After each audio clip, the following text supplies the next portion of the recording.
In today's video, we're going to cover Elon Musk, the people's favorite billionaire, calling out the CEO of Robinhood and asking him the questions we all wanted to ask.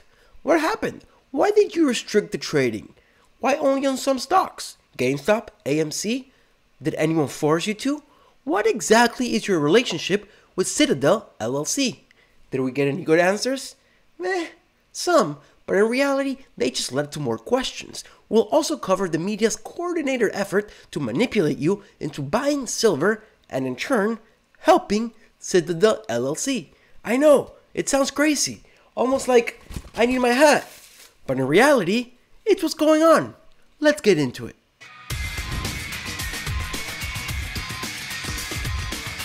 Many of you may be asking yourselves, hey, why is Elon helping the people? Isn't he one of them? Isn't he a billionaire? And the answer is yes, he's a billionaire. In fact, he has more money than any of these Wall Street cats, but he's not one of them. He's going against the financial establishment because he's getting revenge at short sellers. You see, years ago, short sellers bet against Tesla, and Elon never forgot. Never mind that short sellers lost $38 billion betting against Elon. Now, Elon saw a perfect opportunity to strike at the short sellers. I mean, he's a genius after all, isn't he? Not only did Elon help ignite this whole revolution, he hopped on a call with the CEO of Robinhood and asked him the questions we all wanted answers to. I'm not going to show you the whole clip because it's kind of boring. It's video of audio. You'll know what I mean when I show you. I'm going to show you the clips that I think are most important, and then I'll put the whole video at the end for those of you who want to hear the raw audio. The first important part is when Elon asked, hey, why did you stop the trading? And Vlad, the CEO, says, we got a demand for $3 billion. To which Elon says, isn't that sketchy? Take a listen. Did something maybe shady go down here? It seems weird that you get a sudden $10 billion demand, you know, 3 billion in the morning. Sorry, how much? Yeah. It was $3 billion US dollars. $3 billion. Okay, so it's $3 billion around. You know, just suddenly out of nowhere. And what percentage? I wouldn't impute shadiness to it or anything like that. And actually, you know, the NSCC was reasonable subsequent to this, and you know they worked with us to actually lower it. NSCC, who are they? Not even Elon knows. Turns out it's hard to find out, but mostly it's a cabal of bankers and hedge fund managers. But let's keep going. So it was unprecedented activity. You know, I don't have the full context about you know what's going on in the NSCC to make these calculations, but yeah, essentially, is anyone holding you hostage right now? No, I'm okay. Yeah. Thanks. Next, Elon asked Vlad if he sold his customers down the river. Spoiler alert, he did, but he denies it. Take a listen. All right, so it sounds like this organization, you know, calls you up and they basically have a gun to your head, either hand over this money or else. And so, because I mean, like basically, what people are wondering is like, did you sell your clients down the river, or did you have no choice? And if you had no choice, that's understandable. But then, you know, we got to find out why you had no choice. And who are these people that are saying you have no choice? Who are these people saying you had no choice? That, my friends, is the question of the week. Then Elon asked about Citadel, the company that seems to have Robinhood by the balls. I mean, to what degree are you beholden to Citadel? I mean, like basically, if Citadel's unhappy, then what happens? Yeah, so that, you know, there was a rumor that Citadel or other market makers kind of pressured us into doing this, and now that's just false, right? Market makers execute our trades. They execute trades of every broker dealer. You know, this was a clearinghouse. This was a clearinghouse decision. Yeah, but the clearinghouse is Citadel. So why don't we read a bit about the relationship between Citadel and Robinhood? I wonder what we will find. From the Washington Post, Robinhood and Citadel's relationship comes into focus as Washington vows to examine stock market moves. Yeah, right.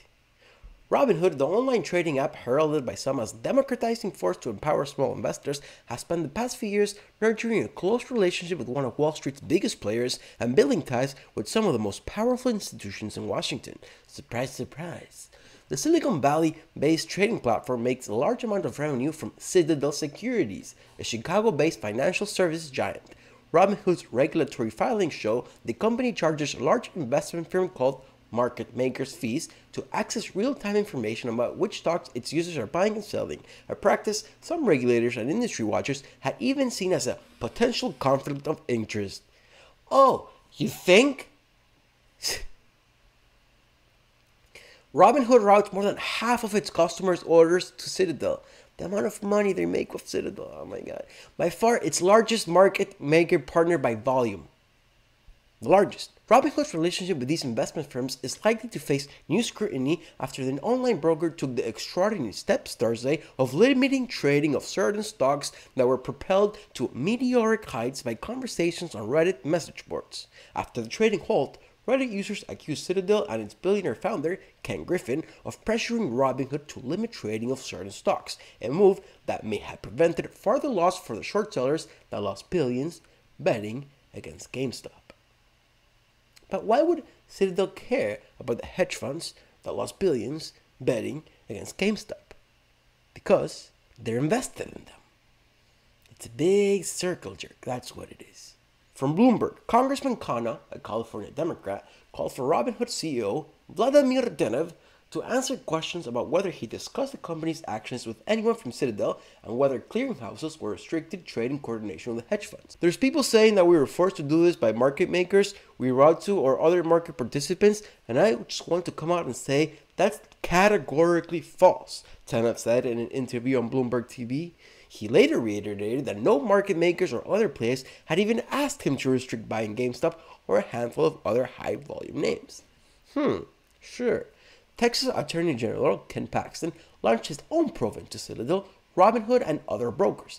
The apparent conditions between hedge funds, trading platforms, and web servers to shut down the threats of their market dominance is shockingly unprecedented and wrong. It stinks of corruption. Yeah, I can smell it from here. You know how corrupt it is? Melvin Capital lost 53% in January, hurt by GameStop and other bets. So what did Melvin Capital do? They asked Citadel for some money, and Citadel complied with almost $3 billion. As we can see here, Citadel injected an emergency almost $3 billion into Melvin Capital in order for it not to collapse. Why are they interested in Melvin not collapsing? Because it's a big circle jerk, big circle jerk, big circle jerk. And you want to know how big the circle jerk gets? Because it's not just the Wall Street guys, it's also the media. For example, Yahoo Finance is telling people Citadel is the 5th largest owner of silver. They're saying that Citadel Silver Holding exposes rift in Wall Street Bets army. But if you hop onto the actual Reddit of Wall Street Bets, here we go, hello degenerates, which is now at 8 million members, degenerates. The last time we checked on this, it was at 2 million, now it's at 8 million. That's a 5 million increase in less than a week. Check this out, fake news. Retail traders lose interest in GameStop. Oh, did they? It seems to me like the mainstream media is telling people that Redditors are no longer buying GameStop, they're out buying silver. Buy silver, guys. Buy silver. Then we have CNN. CNN, back off. This is a lie. Literally a 5-second scroll of our board would inform this to be untrue. Educate yourselves. Silver price surges as Reddit investors target precious metals. Fake news. Don't buy silver because of this. If you're planning on buying silver before, then by all means, do you, boo-boo. But this is fake news. And now, one last example. They are lying straight to our face. Don't believe this garbage. From GameStop to silver, Reddit fueled frenzy continues. It doesn't. It continues on GameStop on AMC. Don't buy silver because of this. Fake news. But you know who would benefit from this? Citadel. Citadel owns a shit ton of silver. Could it be that the media is trying to get you to buy silver so Citadel can then sell the shares of silver they have, make a lot of money, and cover their losses that they had with GameStop? Hold on. But ladies, gentlemen, non-binary folk, there's nothing to worry about here. It's going to be properly investigated. I'm sure of it. Never mind that Janet Yellen, the new Treasury Secretary, the person who should be investigating this, got, $810,000 from Citadel in the last 2 years for mere speeches. Never mind that because she recused herself. I'm sure the next in line has nothing to do with this. Hands are clean. Don't worry, I'm not. But hey, what do you guys think about the situation? Are you worried? Is Elon Musk the best billionaire in history? Comment down below. Thank you for watching. Like, subscribe, and for those of you who want to listen to the raw audio, here it is. See you next time. Of companies. So there's an introducing broker-dealer called Robinhood Financial, and that basically is the app that you know and love. It processes trades. You're a customer of Robinhood Financial. Then there's a clearing broker-dealer, Robinhood Securities, that clears and settles the trades. And then we have Robinhood Crypto, which is our crypto business, all of these are kind of different entities that are differently operated. So basically Wednesday of last week, we just had, unprecedented volume, unprecedented load on the system. A lot of these, so-called meme stocks were, going viral on social media, and people were joining Robinhood, and there was a lot of net buy activity on them, as you guys all know. And Robinhood at this time, I think, was number one on the iOS App Store, and pretty close, if not number one, on Google Play as well. So just unprecedented activity. And so Thursday morning, right?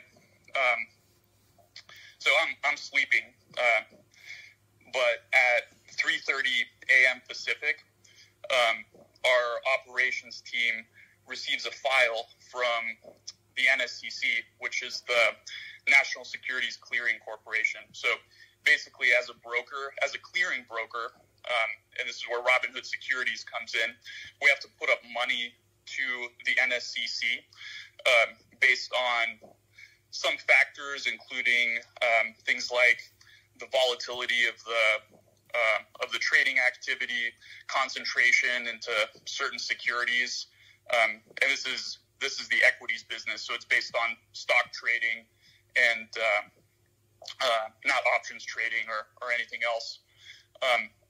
So they gave us a file with the deposit, and the request was around $3 billion, which is, about an order of magnitude more than what it typically is, right? So, no, why was that so high? Like, this seems like it sounds like this is an unprecedented increase in demand for capital. What formula did they use to calculate that? Well, and just to give context, Robinhood up until that point has raised, a little bit, around $2 billion in total venture capital up until now. So it's a big number. Like $3 billion is a large number, right? So basically, the details are, we don't have the full details. It's a little bit of an opaque formula, but there's a component called the VAR of it, which is value at risk, and that's based on kind of some fairly quantitative things, although it's not fully transparent. So there are ways to reverse engineer it, but it's not kind of publicly shared.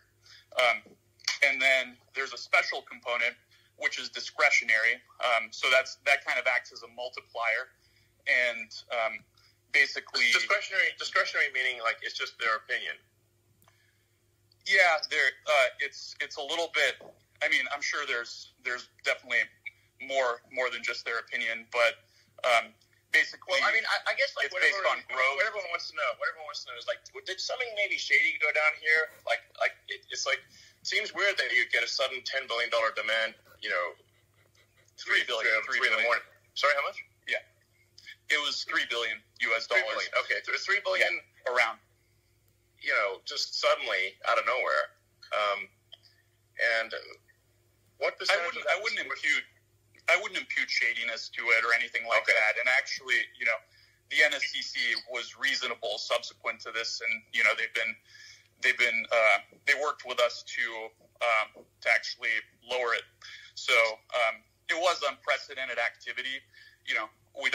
I don't have the full context about what's going on in the NSCC to make these calculations, but essentially, is anyone holding you hostage right now? No, I'm okay. Thanks for asking. But anyway, so this was obviously nerve-wracking, and I actually was asleep at this point. The operations team was fielding this at 3:00, and then we got back, we put our heads together. Our chief operating officer basically said, "Look, let's call up the higher ups at the NSCC and kind of figure out what's going on. Maybe there's some way we can work with them." And basically, there was another call, and they lowered it to something like $1.4 billion from $3 billion. Okay. So, we were making some progress, right? And then, but it's still a high number. And then we basically proposed, well, let's explain how we plan to, let's explain how, we'll manage risk in these symbols throughout the day. We proposed marking these volatile stocks that were kind of driving the activity, position closing only. And then at about an hour before market open, so 5:30 or 5 in the morning, they came back and they said, okay, the charge is, or the deposit, $700 million, which we then deposited and paid promptly, and then everything was fine. So that essentially explains why we had to mark these symbols position closing only, and also why we knew this was a bad outcome for customers. Part of what's been really difficult is Robinhood stands for democratizing access to stocks, and yes, we want to give people the access. So that's been very, very challenging. But we had no choice in this case. We had to conform to our regulatory capital requirements, and so the team did what they could to make sure we were available for customers. Who controls this? Quite a government agency. I don't really know the details of all of that. Okay. But and to be fair, we were.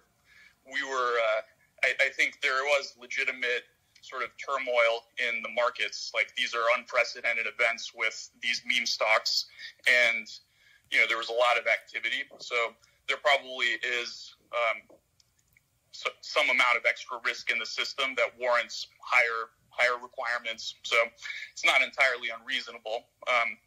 But we did operational processes to make sure that customers that had positions could sell their open positions, because obviously restricting someone, we got a lot of questions about, okay, you had to restrict buying. Why didn't you also restrict selling?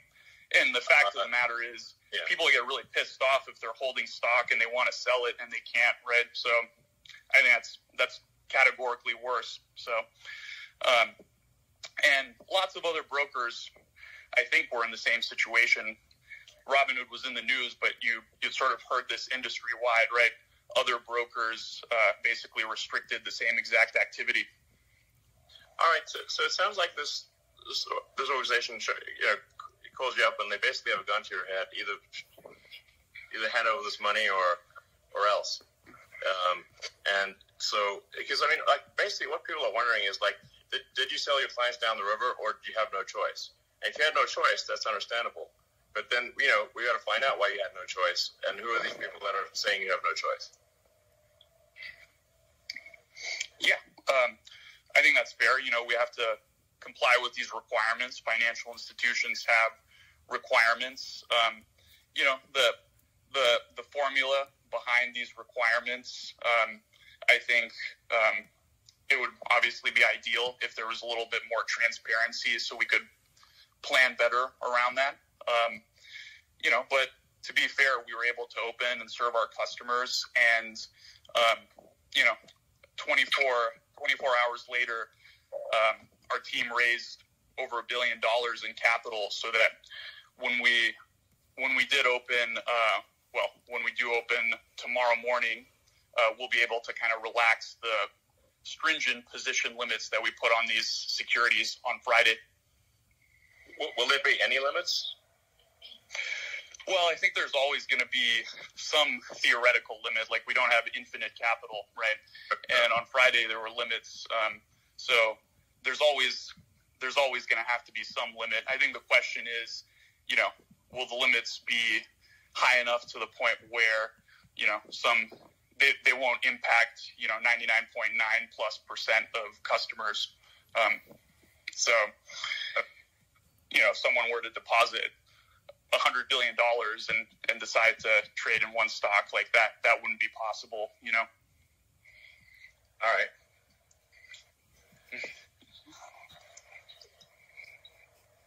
All right. Well, I guess people really just want to know, if you had no choice, then you had no choice. It's gun for head situation. Then that's understandable. But then whoever put that gun to your head should, be willing to answer to the public. Yeah, listen, and I know there's processes. This is unprecedented times, and to be fair to those guys, they've been reasonable. So I think the one thing that is maybe not clear to people is Robinhood's a participant in the financial system, so we have to work with all of these counterparties. So we do get a lot of questions about, why do you work with market makers? Why do you work with clearing houses? Vertically integrating and getting, it's hard enough to build introducing a clearing broker-dealer. Not too many people have done that. But the financial system that allows customers to trade shares is sort of a complex web of multiple parties. And, it's hard to... I think everyone says, it could be better, it could be improved. It's just the necessity of trading equities in the U.S. that you have to do all these things. To what degree are you beholden to Citadel? Basically, if Citadel's unhappy, then what happens? Yeah, so that there was a rumor that Citadel or other market makers kind of pressured us into doing this, and that's just false, right? Market makers execute our trades. They execute trades of every broker dealer. This was a clearinghouse. This was a clearinghouse decision, and it was just based on the capital requirements. So, from our perspective, Citadel and other market makers weren't involved in that. But wouldn't they have a strong say in who got put in charge of that organization, since it's an industry consortium, not a government consortium, or not a government regulatory agency? I don't have any reason to believe that. I think that's just then you're getting into kind of the conspiracy theories a little bit. So I just have no reason to believe that that's the case, Okay. All right.